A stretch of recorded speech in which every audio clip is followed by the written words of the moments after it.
We shall move to questions without notice. Are there any questions? And I give the call to the member for Casey. Well, thank you, Speaker, and welcome, Jack. It's good to have you here. And my question is to the Minister for Housing. $100,000 has been wiped off the value of homes in Melbourne's Mount Waverley in the last 90 days. Minister, how many homeowners in your electorate of Hotham are now in negative equity? Call to the Minister for Housing, the Minister for Homelessness and the Minister for Cities. Thank you so much, Speaker. And Speaker, the member for Casey asked me about the impact of the landmark housing tax reforms that our government has undertaken on our housing market in this country. Speaker, we have made very significant changes to housing taxation in this country, and we've done that because we recognise that home ownership is the most important aspiration of most Australian families. Now, what the member for Casey has left out of his question, Speaker, is the fact that these changes will lead to a reverse of 10 years of decline of the home ownership rate in our country. Speaker, 75,000 households who are today stuck in a rent trap are going to get access to their own home because of these policies. Now, Speaker, isn't it just so fascinating that those opposite have taken the first question of this question time today when we have the young leaders of our country gathered up here in the gallery? The Minister will pause and just resume her seat.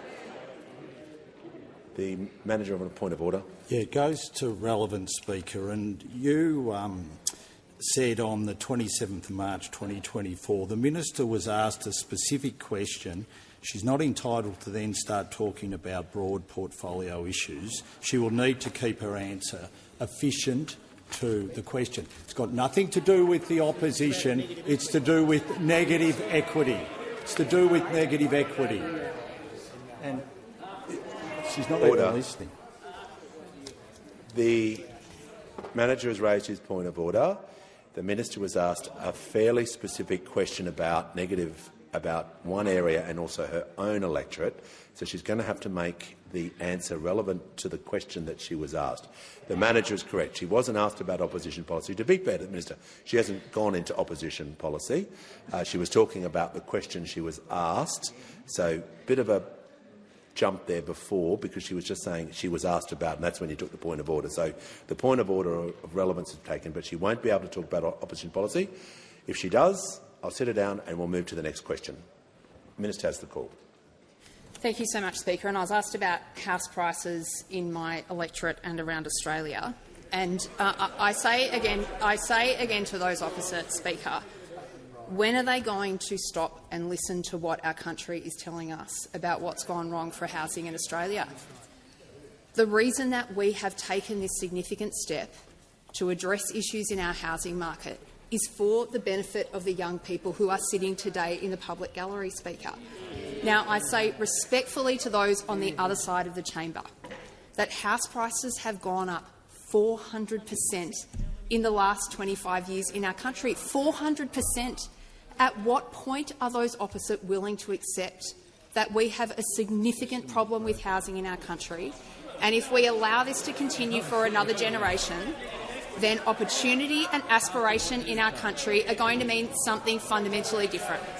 Now, Speaker, I'll just finish by saying this.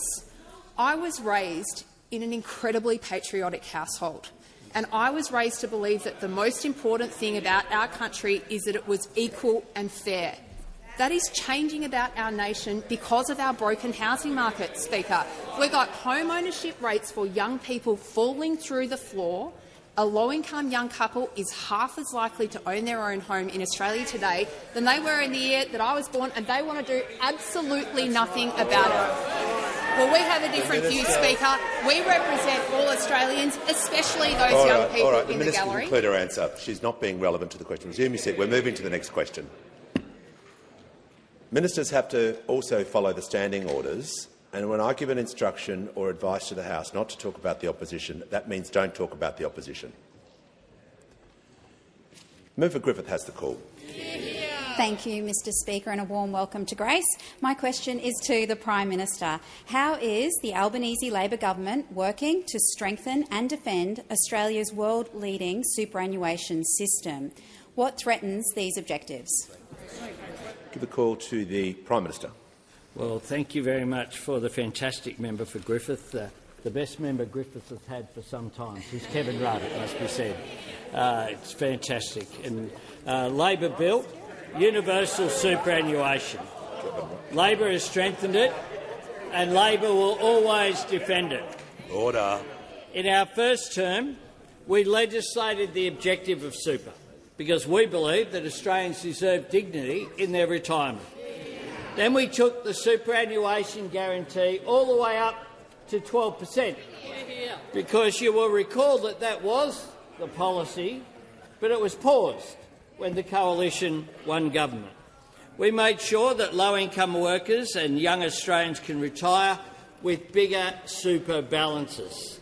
We delivered a full 6 months of paid parental leave, and then we made sure that superannuation gets paid on top of it, because that was part of addressing the gender gap which was there in retirement incomes between women and men.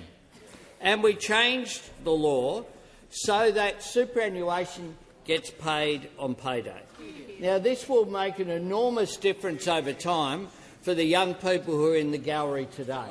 The difference that will make in building up year after year after year will mean that they retire with much stronger balances than they would otherwise.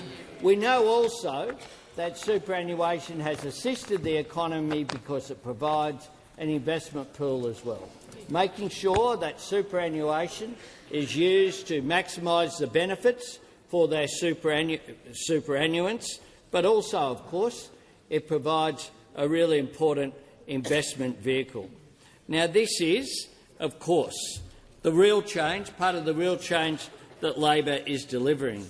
But we know that it is at risk because the Liberals, the Nationals and One Nation all want to decimate universal super. Not only do they want to drag Australians back to the past, they want to damage their future as well. And they've made that very clear. Senator Bragg was talking about superannuation and said this: "That's communism. There'll be superannuation for cats and dogs soon." And then he called it one of the biggest public policy failures since Federation.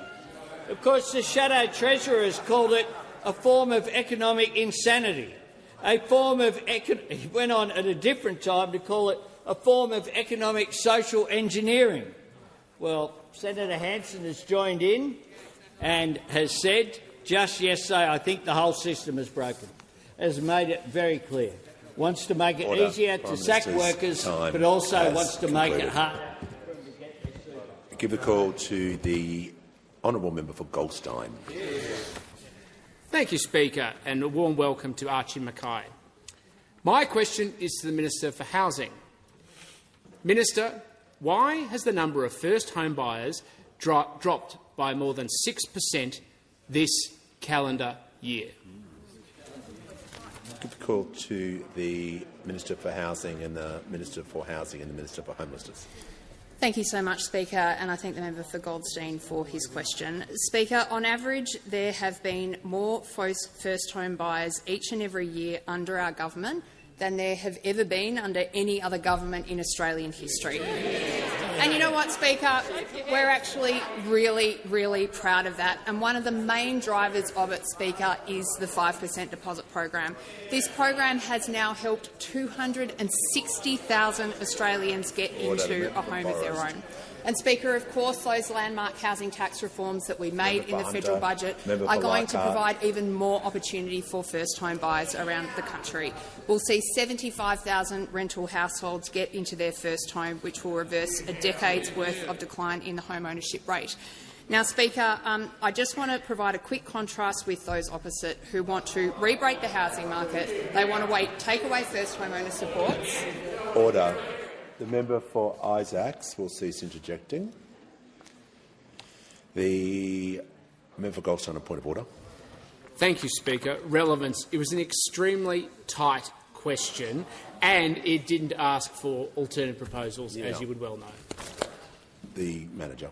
To the point of order, the Minister just referred to the fact that she was going to contrast, and the concept of ministers being able to compare and contrast has always been allowed. Order. Order. We'll hear from the Leader. Running commentary. The member can contrast, but has to contrast in relation to the question, which was a very tight question. This calendar year, how much has first home buyers dropped? That was the question. Order. Yes. You're both right. The Manager, as Speaker Smith has indicated on the 26th of February 2020, that probably all speakers in the last 20 or 30 years have allowed to compare and contrast briefly. The Minister was on her feet and she was about to compare, so I don't know what the compare and contrast is. So perhaps if we'd waited to hear what that was first to do that. So we're just going to allow her to make sure, if she's doing a compare and contrast, to make sure it's directly relevant to this answer. She can't compare and contrast other topics. She wasn't asked about that. So consistent with previous rulings, we'll allow the Minister to continue and to make sure that she's being directly relevant. Thank you, Speaker. And I'm just talking about the fantastic new home ownership pathways that have been opened up by our government, Speaker. And I've spoken to some of the numbers that are relevant to this question. But, Speaker, of course, you don't actually need to take my word for it. We all read the newspapers of a Sunday morning, and for the first time in my life, they are peppered with article after article about first-home buyers around the country who are going to auctions and winning, Speaker. Yeah. And it's not rocket science.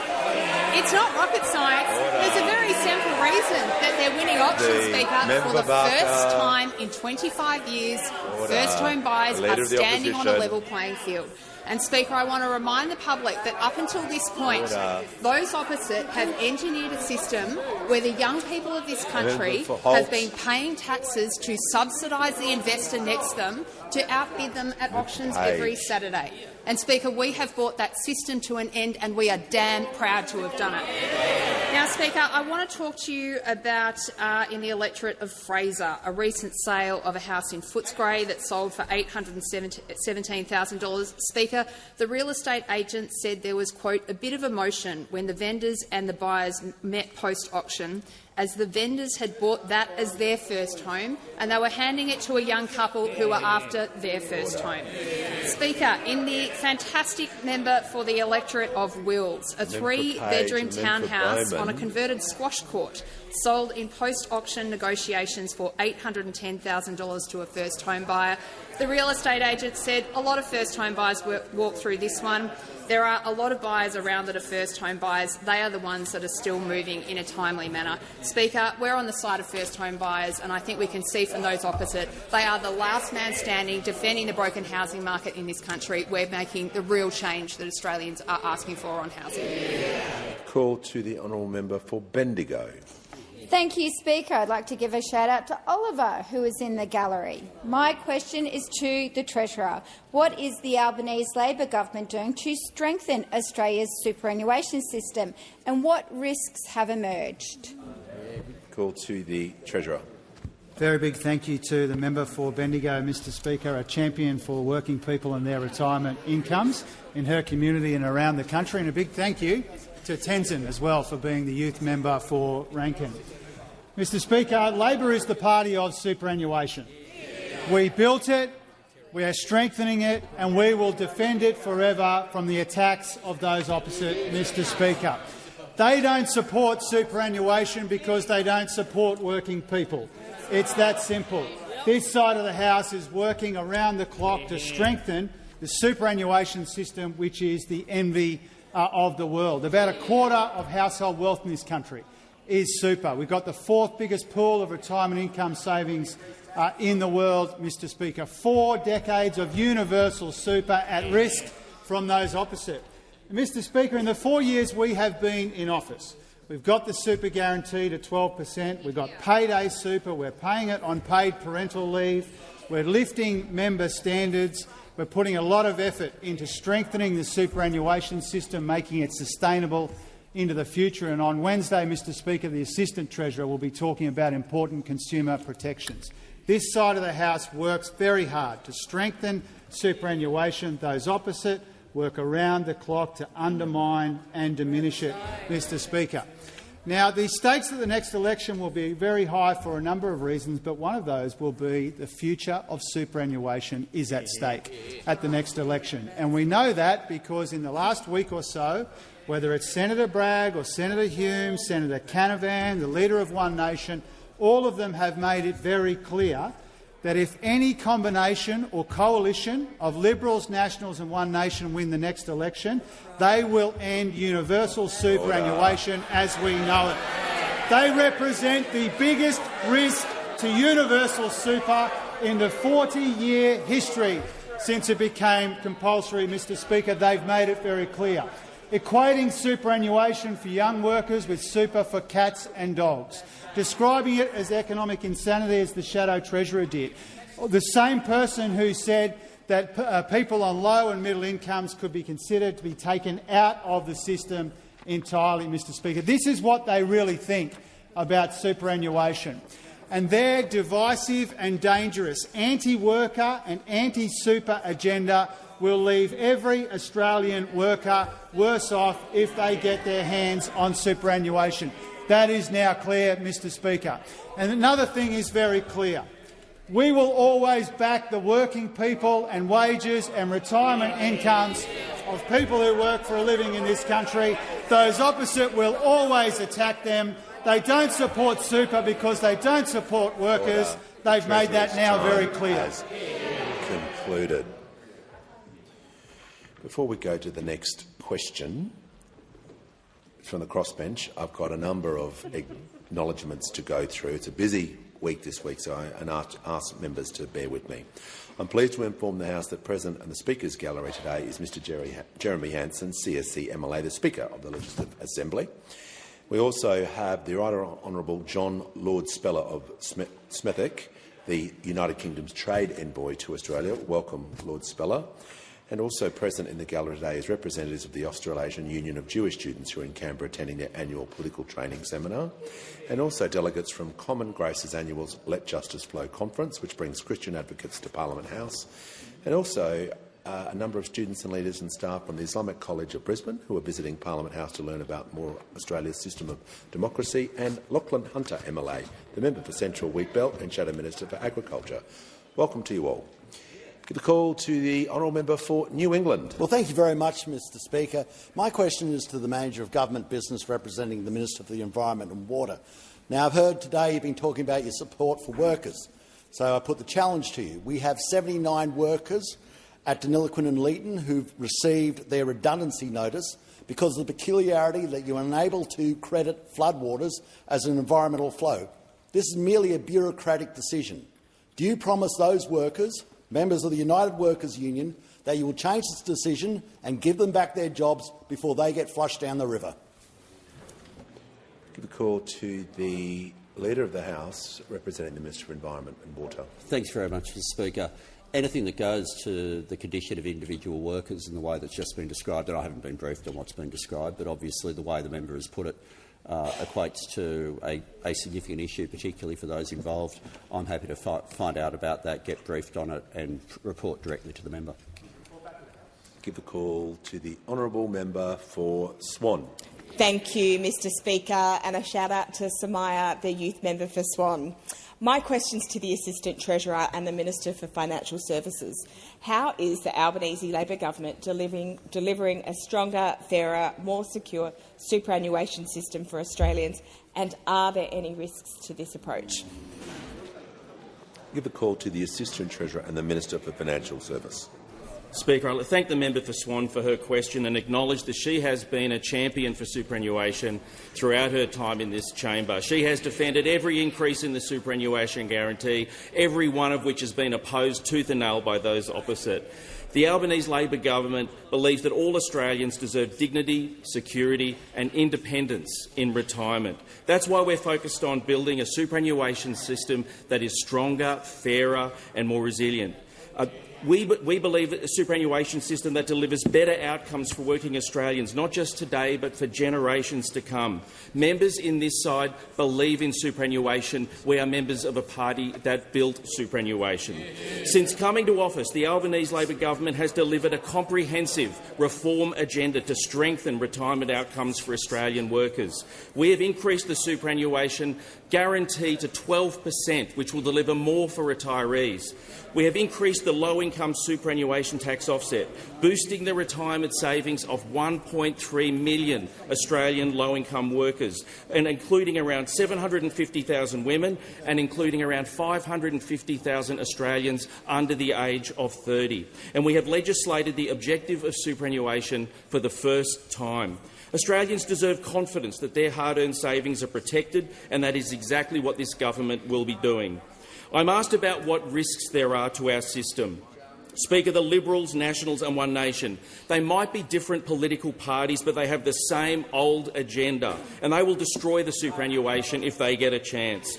They share a deeply concerning anti-worker, anti-super agenda that would destroy the economic security and retirement outcomes for millions of Australians. Their long-standing hostility to universal superannuation threatens one of the most important retirement systems in the world. We know that the Shadow Treasurer for a long time has been deeply sceptical about universal superannuation, calling it idiocy. And just last week, Senator Bragg called it one of the biggest public policy failures since Federation. These are not the words of people who are going to support that system or build on it. We know now that Senator Hanson and the member for New England are joining this group, considering options to allow people to take out their retirement savings early. SMC found that a person aged 30 who withdrew $20,000 as part of the COVID-era early release scheme is now expected to retire with around $93,600 less in superannuation. That is an insight into what would happen if those opposite got their hands on the superannuation system. Labor is the party of superannuation. We built it and we continue to strengthen it. The Liberals, Nationals and One Nation are coming after your superannuation, and they will leave you worse off in retirement. Call to the honourable member for Wide Bay. Thanks, Speaker. My question is to the Minister for Climate Change and Energy. The minister has repeatedly refused to say how much taxpayer money has been handed to foreign companies under the Capacity Investment Scheme.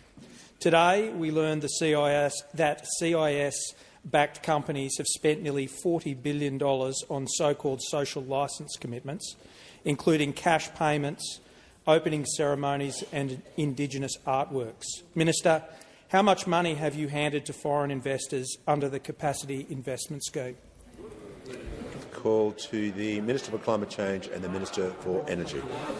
Well, thank you very much, Mr. Speaker. I thank the honourable member for the question, and I particularly appreciate the notice the opposition gave on the front page of The Australian today, Mr. Speaker, which says the coalition on Monday will launch a parliamentary attack on Labor's marquee scheme. I thought it was questions without notice, Mr. Speaker, but there you go. You learn something every day. Now, Mr. Speaker, I guess, given it's the first time the opposition's asked me a question since April, it's a big deal, and you have to flag it on the front page of the national broadsheet, I suppose, Mr. Speaker. It's a big day for the opposition. Now, Mr. Speaker, on my left, it is the case, Mr. Speaker, in keeping with long-standing practice when the government is running an auction, that those auction results are commercial in confidence, Mr. Speaker. That was the result. For example, when the then Minister for Energy ran the Ungi scheme, if he had released the documents which showed how many bids had been received, it would have been clear there had been none because no kilowatts were created, Mr. Speaker. That would have been a suboptimal result, Mr. Speaker, because when you are operating an auction, what you are doing is calling on people to put forward bids. And if you reveal the outcome of those bids, you are undermining the position of the taxpayer. Now, Mr. Speaker, the honourable gentleman criticises the fact that there was community benefit in projects supported by the Capacity Investment Scheme. That is a fundamental difference of approach, because I happen to think that's a good thing. I happen to think that if developers of renewable energy projects in regional Australia provide bill relief and rebates to people in regional Australia, I think that's a good thing. The manager will pause. The minister was asked to a question about involving the capacity investment scheme. He was just referencing the capacity investment scheme and funding that he was asked about. It's going to be very difficult to take the point of order on relevance. So I think everyone was in the room when he heard him say that. The manager on a point of order goes to relevance, Speaker. The question was, how much have you handed to foreign investors under the capacity investment scheme? That was the question. It was a very specific question. You haven't attempted to answer it. There was a very long question, and it did contain. It wasn't just that. There was other things in the question. Everyone heard the question. So, as I said, the minister was referring to the capacity investment scheme. He was talking about the funding. I appreciate the minister would like a yes/no answer. I can't deliver that, but I will deliver. Sorry, a figure. Okay, a figure. I could appreciate the opposition would like a figure, but as they know, I can't compel the leader of the opposition will cease interjecting. But I can't compel the minister to do that understanding. What I can compel him to be is directly relevant, and as I indicated to the House, he has been directly relevant around the question he was asked, and I'll ask him to continue. Certainly will be, Mr Speaker, because the honourable member referred to community benefits and complained that the community was receiving benefits from these projects. Now, I can confirm that the same FOI document the Coalition received confirmed that there were 65 projects announced that had at that point committed to $35.5 billion in Australian and New Zealand local content, including $1.1 billion in local steel. I think that's a good thing. Those opposite think it's a bad thing. And, Mr Speaker, I also make no apologies for some First Nations communities receiving benefits from these programs, including the program in Wellington, which has negotiated 5% equity for local First Nations people, 5% ownership, Mr Speaker, which I don't think is a bad thing. I think is a good thing, and people on this side of the House are proud of, Mr Speaker. Call to the honourable member for Blair. Thanks, Speaker. Welcome, Hayley from Blair. Speaker, my question is to the Minister for Employment and Workplace Relations. How is the Albanese Labor government delivering a more secure retirement for working Australians, and what could place this progress at risk?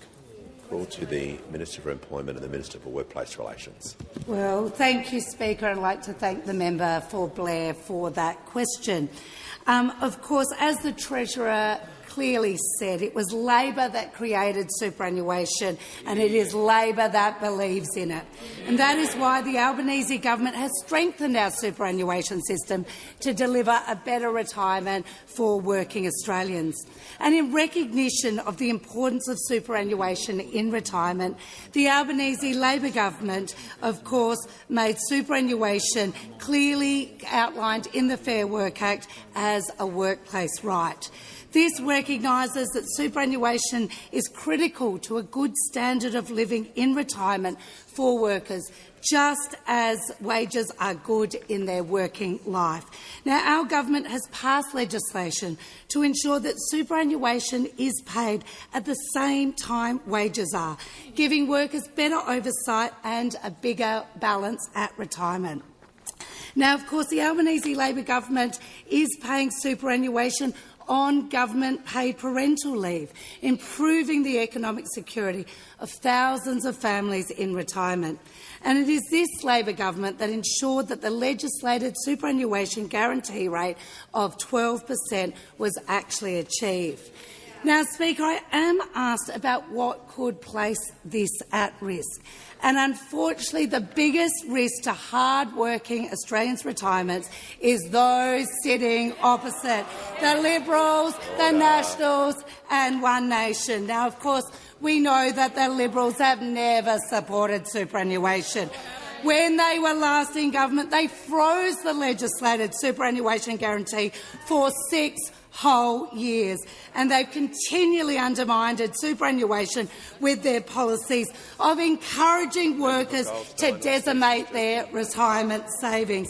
And of course, if anyone was wondering about what their position is today, they only have to listen to Senator Bragg, who last week has continued to expose the Coalition's disdain for universal superannuation, by saying it was one of the biggest public policy failures since Federation. Although he did continue with this argument in the same speech, where he suggested that paying young workers superannuation was the same as giving super to cats and dogs. I couldn't quite follow that one, but I'm sure he'll explain it in a future press conference.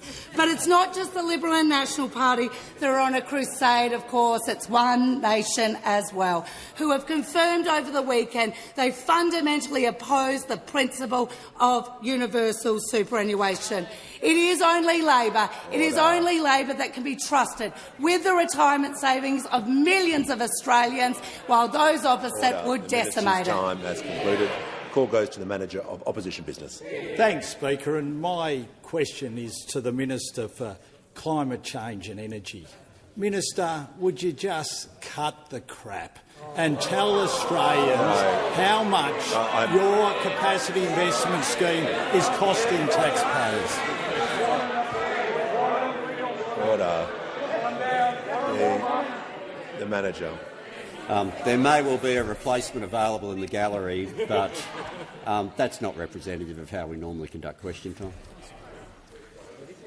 Yeah. Look, no, I'm going to deal with this. Look, we've all tried to improve standards, or I hope that's the goal of all members of Parliament. We've had some serious incidents, as people know. That sort of language is beneath the dignity of this House. If you wish to say that in your own time and your own capacity, go for it. But while I'm the Speaker, I want certain standards and decorum to be lifted and raised. I'm not happy with that sort of level of disrespect, not to me, but to the Parliament. So I'm tempted to rule the question out and just to move to the next one. But I want this to be a final warning that people cannot use that language in here. It is completely unacceptable. The member for Warringah on the point of order. In respect to your comments, Mr Speaker, as the Manager of Opposition Business, it's incumbent on him to show respect and show leadership. He should be asked to leave the chamber, and that question is not in order. If we can't set the standards here, just resume resume your seat. No, there is no disrespect for members. The Manager was heard, the Leader was heard. The member for Warringah is going to be shown that same courtesy as well. She's got a right to raise on the point of order. She's done that. So we're going to resume your seat. Resume your seat. We're going to deal with this properly and efficiently and effectively. Members on my right will cease objecting. We're going to reset. I've made my views clear. I'm just going to ask the Manager to restate the question, use appropriate language and show respect in this House. I give the call to the Manager of Opposition Business. Thanks, Speaker. My question is to the Minister for Climate Change and Energy. Will the Minister just cut the faecal matter and tell Australians how much Labor's secret capacity investment scheme is costing taxpayers? No, I'm dealing with this. Resume your seat. That is a direct defiance of what I just addressed to the House. The member for Cornwall, I gave him a fair go, and he's completely disrespected me in the House. He'll leave the chamber under 94A, and we will move to the next question. The language must improve. I respect the traditions and conventions of this House, and I want to uphold them. I'm asking all members to do so. Goodness sake. Give the call to the member for Canberra. Thank you, Speaker, and welcome Sage, the younger member for Canberra. My question is to the Minister representing the Minister for Women. What actions has the Albanese Labor government taken to grow women's super? And what other approaches is the government being asked to consider? The call to the Minister for Infrastructure, Transport, Regional Development and Local Government representing the Minister for Women. Thanks very much, and a shout out to Maggie from Ballarat, and apologies for the juvenile behaviour we just saw. Can I thank the member for Canberra for her question, and particularly I want to acknowledge her for the work that she does in this place, both advocating for her constituents but also advocating for women while she balances work and family life. It's a really familiar story. Striking the right balance between work and family is something that families across the country have to do each and every single day. Every family will make the choices that are right for them, and that choice shouldn't come with a financial penalty on top. Caring now shouldn't mean financial insecurity in your retirement. Missing out on super to have kids adds up, and on average, women approaching retirement have 26% less superannuation than men of the same age. That's why the government has reformed the paid parental leave scheme to ensure parents can have more time off and more money. We've also expanded paid parental leave to 6 months, and as of July last year, parents receive superannuation on their paid parental leave. It is a crucial reform and it will matter for women in retirement. It will help close that super gap between Australian men and women. It is great news for families, and it's just one of the ways we're supporting women and their superannuation. We're reforming the low-income super tax offset to support low-income women to save more for their retirement. And we've introduced payday super to support earlier, more frequent employer super contributions. And all of this, of course, builds on the progress that we are making in lifting wages and closing the gender pay gap, now at a historic low of 11.3%. That is how we make sure that women have economic choices and that they can live with dignity in their retirement. Labor built superannuation, and we're strengthening it to ensure that working women are better off in their retirement.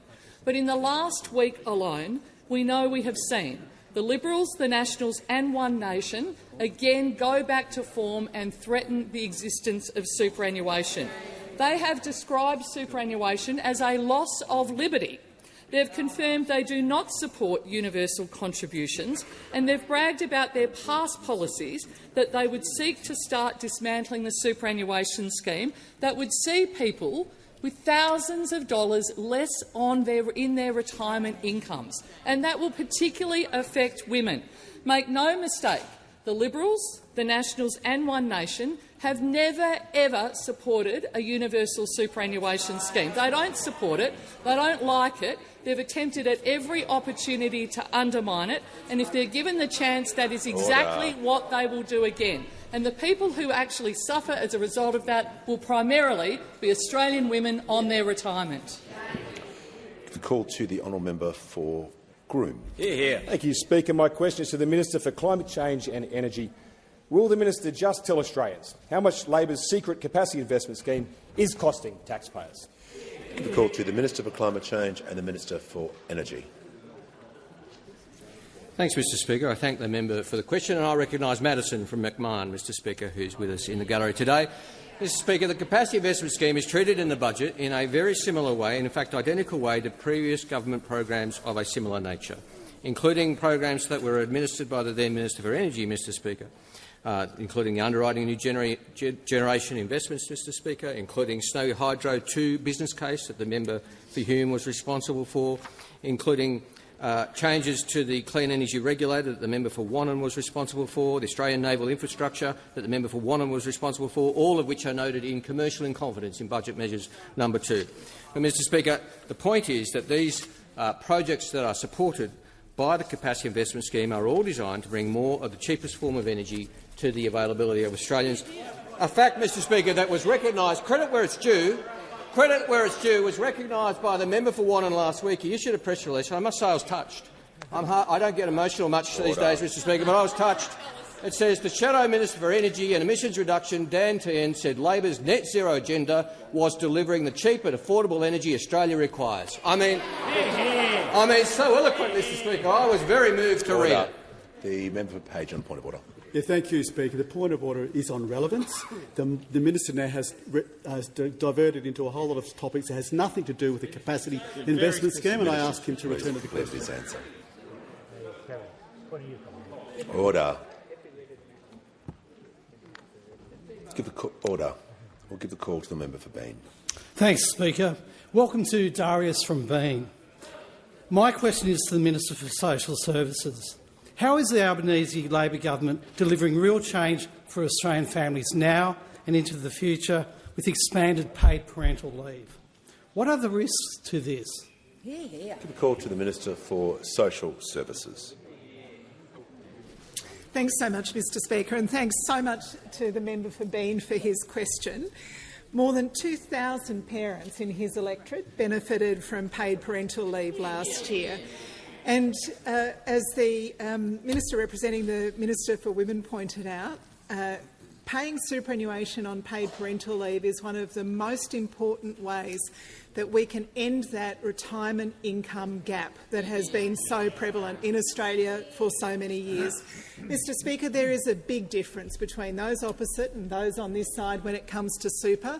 We want people to have more when they retire, and you want people to have less when they retire. When it comes to paid parental leave, we have increased paid parental leave since coming to government in 2022 to almost $30,000 for that paid parental leave. It's more than double what it was in 2022.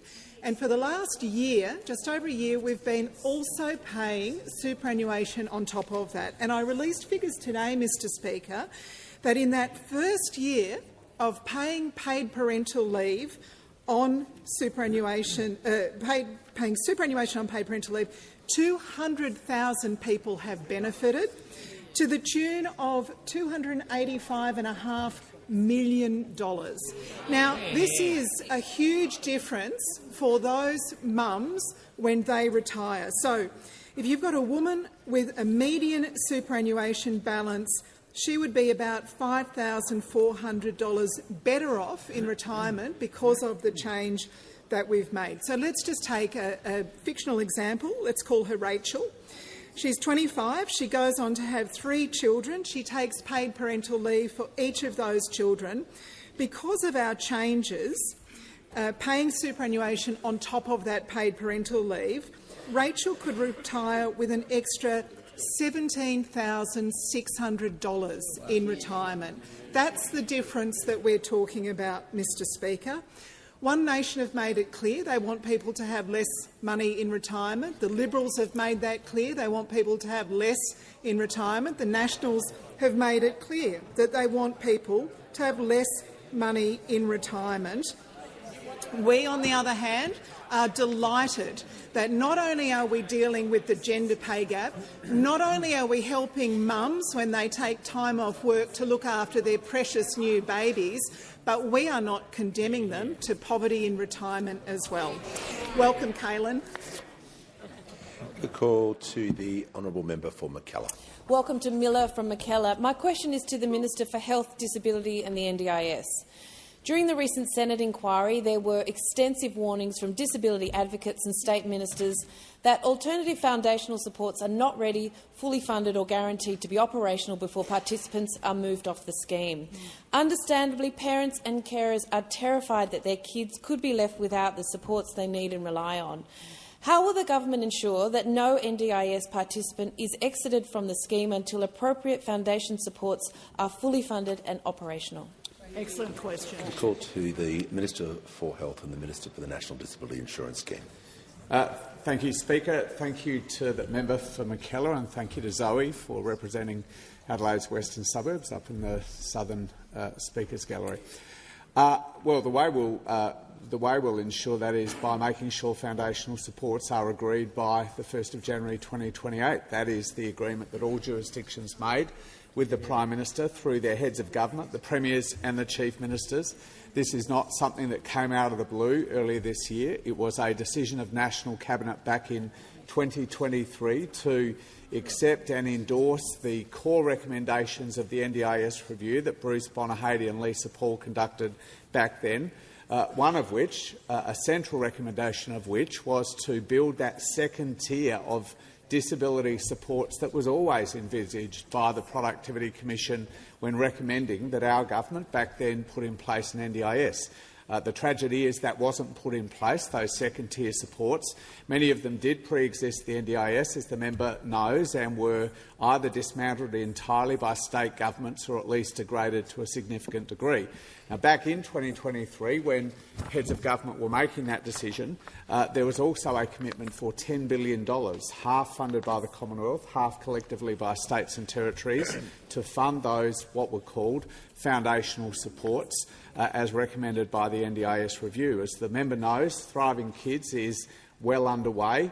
I've seen implementation plans, I think, by all state governments, with the exception of Queensland. We're very satisfied with progress being made there. They will start to ramp up from the 1st of October, with the expectation that they will be fully rolled out from the 1st of January 2028, when access and eligibility rules change for that cohort, which, as the member knows, is children under the age of 9. Now, for other participants or potential participants who would not satisfy the new substantially reduced functional capacity test that is currently being developed by the Technical Advisory Group, and I had my second meeting with them the week before last, yes, foundational support systems will have to be built for them as well, kids over the age of 9 and adults who might not end up being on the NDIS as a result of that new test being introduced, and there's a lot of work for state governments and the Commonwealth to do there. We're committed to doing that work. The Minister for the NDIS, Senator McAllister, met with her Disability Minister colleagues again on Friday. That was reaffirmed as an agreed commitment by all state governments. Now, I understand people are nervous about these changes. I understand that they are significant changes about which we've had very constructive discussions with the opposition, which I want to acknowledge right now, and there's a lot of work to do, but we are absolutely committed to doing that. And as the Prime Minister and I have made clear, obviously we will not let Australians fall between two stools without proper supports, but we will have them in place by the 1st of January. The call to the Chief Government Whip. Thank you, Speaker. And through you, I'd like to welcome Bodie from Lawler and address a question to the Minister for Housing. How is the Albanese Labor government helping to deliver security and stability by helping to deliver security and stability for Australians into a home of their own? Is the Minister aware of any risks to this work? The call to the Minister for Housing, the Minister for Homelessness and the Minister for Cities. Thanks so much, Speaker. I acknowledge my friend Grisha, who's from Hotham and up in the public gallery, and I also thank the member for Lawler for her question. Speaker, you're not going to believe this. Almost 6,500 of her constituents have gotten into their first home with the support of our government, and I want everyone she represents to know that she is in this parliament every day fighting for first-home buyers to get the fair opportunities that they deserve. Speaker, our government delivered a big housing budget in May, $2 billion for last-mile infrastructure to build 65,000 more homes, and landmark tax reforms to make our housing market fairer for every Australian. Labor believes that secure housing is the foundation of a decent life in this country. So is security in retirement. Speaker, an Australian should not have to choose between the two. But increasingly, that is what those opposite are trying to force Australians to do. Now, Speaker, if there is one truth emerging today in Australian politics, it is this. The Coalition cannot govern this country alone. The numbers just simply aren't there. Their only pathway back into government is in some kind of coalition with One Nation. But instead of these parties pulling each other towards sensible solutions, what we increasingly see them do is chase each other down these extremist rabbit holes. And we see this in housing, Speaker. The Minister will pause. The manager on a point of order. Yes, Speaker, on relevance, as you say, the compare and contrast or the risk can be about the policy she's talking about, not going down rabbit holes, as she said, to completely irrelevant things. Yes, the Minister was asked about risks to the policy question that she was asked for about secure and stable housing. So just going to make sure that she's covering that part of the compare and contrast, not a general topic. So, Speaker, we are increasingly seeing this prevail in our debate about housing. The Liberals have said they want Australians to raid their super to buy a home. Now, I remind the parliament this is an idea that Sol Eslake said was the worst public policy idea in 60 years in our country. And now we've got Pauline Hanson getting on the same train. Now, Speaker, Australians are really smart about housing and they know exactly what these policies will do. They will push house prices even higher. They will create a massive wealth transfer from the young people of our country to the older generation that own the most property wealth, and they'll leave so many Australians without much super in their retirement. But what's worse, Speaker, is that those opposite are basically saying they're not even going to try to fix our broken housing market. Instead, they'll leave a broken system in place and ask Australians to raid their retirement to try to survive it. Speaker, it is not the job of Australians to pay for a broken housing system by trashing their retirement. It is the job of this parliament to change our broken housing system. And that's exactly what our government is doing. Speaker, Australians deserve housing security and they deserve retirement security. The Coalition and One Nation are going to make you sacrifice one to get the other. Labor is going to protect both. Call to the honourable member for Riverina. Shout out to Matilda as she leaves the gallery, Mr Speaker. My question is to the Minister for Veterans Affairs. Minister, more than 20 veterans and family members are in Parliament House today. They're in the gallery as I speak, to raise their concerns about your broken promise to impose a $5,000 cap on Veterans Allied Health Services. Minister, these veterans have travelled to Parliament to be heard. Why have you refused to meet them? What or who could possibly be more important? Call to the Minister for Veterans Affairs and the Minister for Defence Personnel. Well, thank you, Speaker, and I thank the member for his question. I will give a shout-out to Alicia, who's the representative for Burt for the National Youth Parliament. Order. Now, it's completely unclear to me about what the promises element of the question that was made, Mr Speaker, but what is really important about what we are doing when it comes to allied health is about making it easier for our veteran community to be able to access allied health services. Because we have been hearing for a very long time that providers have been cutting back on providing these services or threatening to cut back on these services because of the fees paid to them. And so we have committed nearly $170 million to make the biggest increase in fees being paid to allied health service providers in 20 years. Now, this is incredibly important. Now, we are matching that with removing the burdensome 20-session allied health treatment cycle where veterans have to continually go back to see a GP to get a new referral every 12 sessions. As part of that, we're replacing that with an initial $5,000 threshold. And as part of moving to that $5,000 threshold, we have committed to engaging with the veteran community to make sure that that works as seamlessly as possible. And I've been engaging with the veteran community, with ex-service organisations and with the practitioners that deliver that support. We're in the process of finalising a discussion paper to be able to deliver that consultation process. Order. The member for McEwen. The minister will pause. The member for Riverina on a point of order. My point of order is on relevance. I asked why won't the minister meet these veterans today? The minister was asked a specific question. He'll need to confine his remarks to the question, giving him some latitude, but he'll have to be short in his response. Thank you, Mr Speaker. We're in the process of putting together a discussion paper that will be released for broad consultation with the veteran community. As I informed those people who wish to meet with me... Order. Members on my left will cease interjecting. Order. Mr Speaker, I thought they wanted an answer to the question.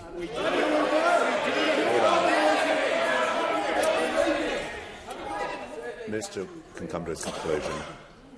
As they were informed last week by my office, I was unable to meet with them today. But as I have continually said and engaged with many ex-service organisations, we wish to engage with them and the practitioners in allied health services to make sure that we deliver a service that is available with no gap in service to allied health while they are accessing the clinically required allied health services that are required.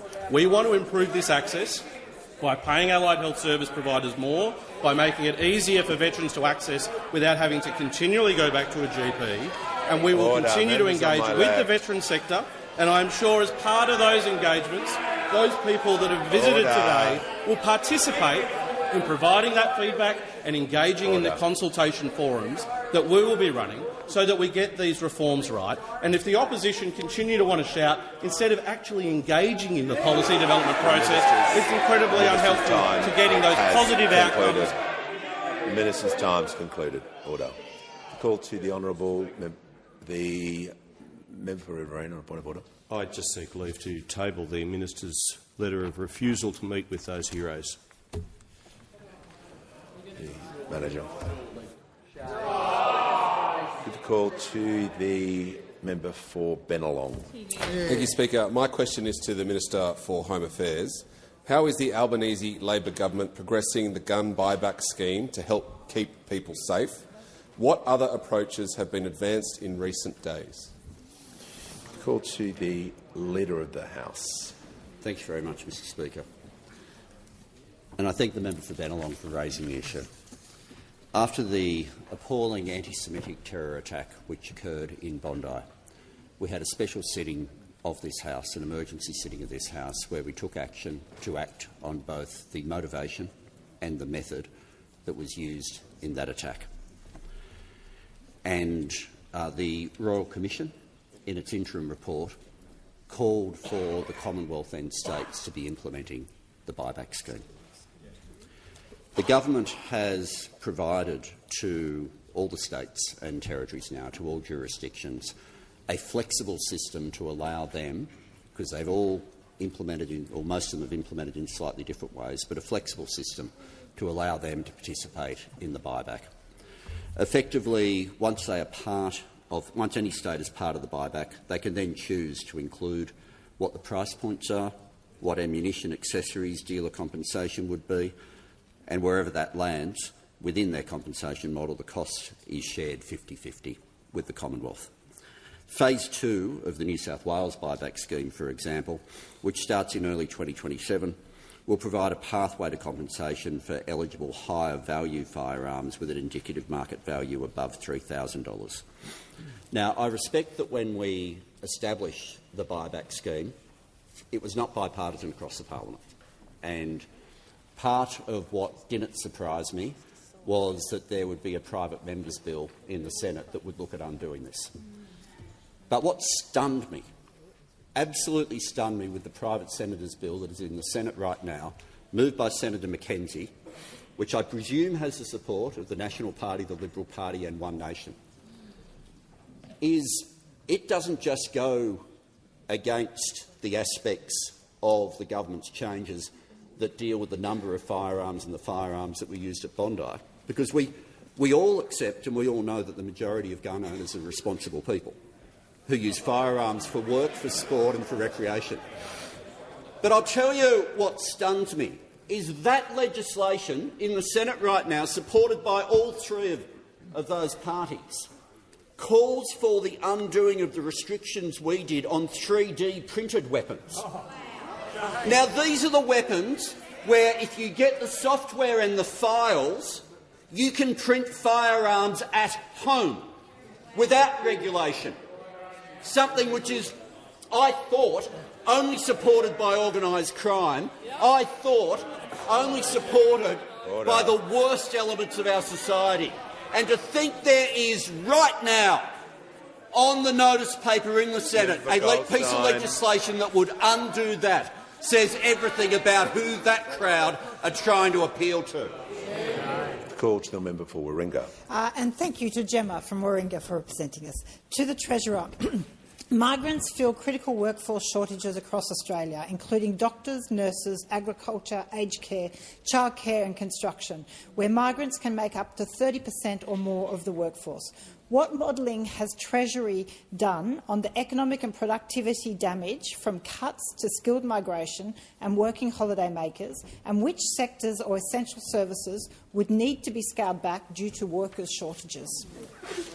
Call to the Treasurer. Thanks, Mr Speaker. And to the honourable member, I want to thank her for the serious and considered way that she comes at this really important part of public policy in this country, and that is about migration and its contribution to the economy. For a really long time now in this country, migrants have made an essential contribution, not just to our economy but to our society as well.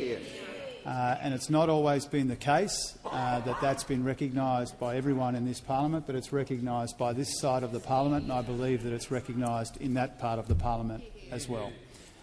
There is a lot of work that goes into ensuring that we're making the most of the economic benefit provided by migration.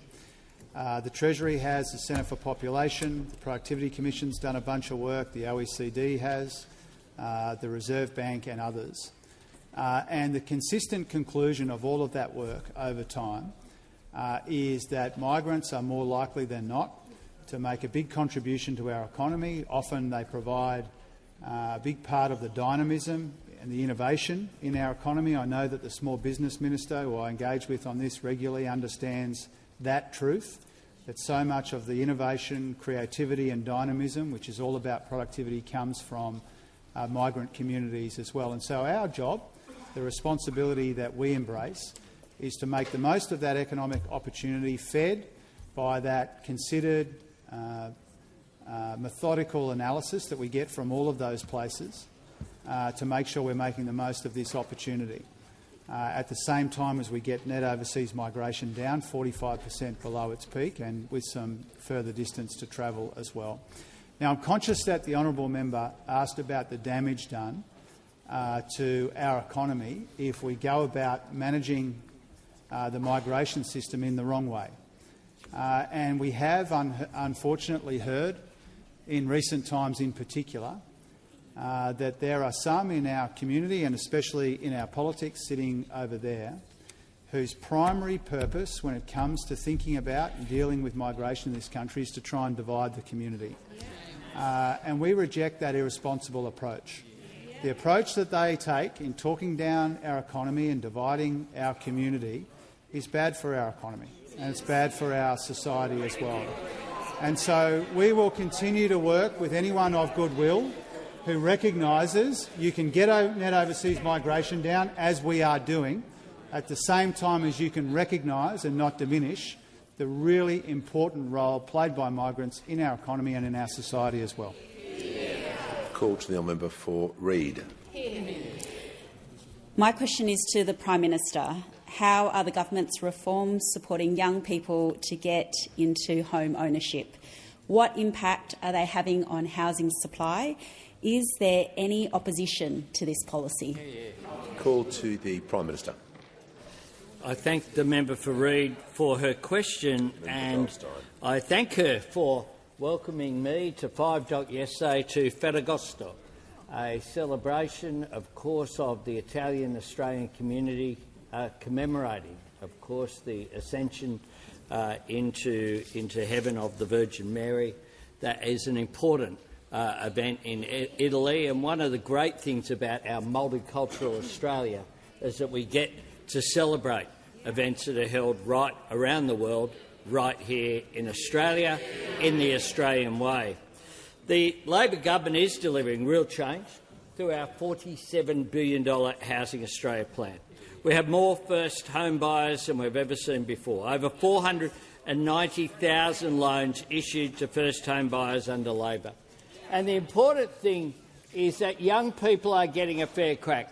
At auctions around Australia on Saturday, unlike what was previously happening, young people could go and they weren't competing against investors seeking to use negative gearing.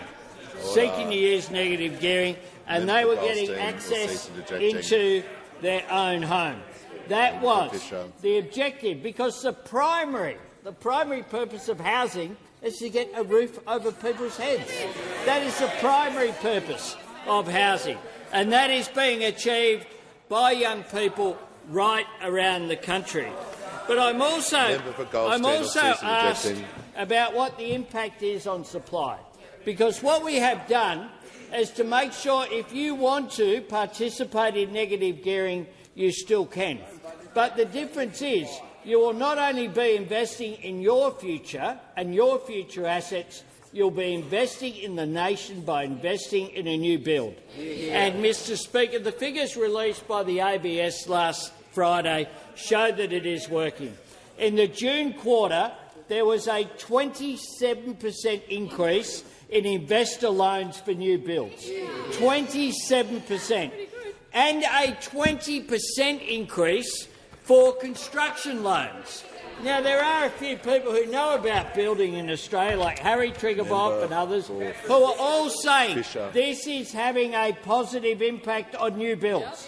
And that is why the policy was designed that way, very deliberately, to separate out first home buyers and people to give them a fair crack, but at the same time to boost supply along with the other measures that we have in place that are boosting supply, including through the Housing Australia Future Fund, including through the build-to-rent scheme. All these measures aimed at boosting supply in this country are making a difference. On that note, Mr Speaker, I ask that further questions be placed on notice.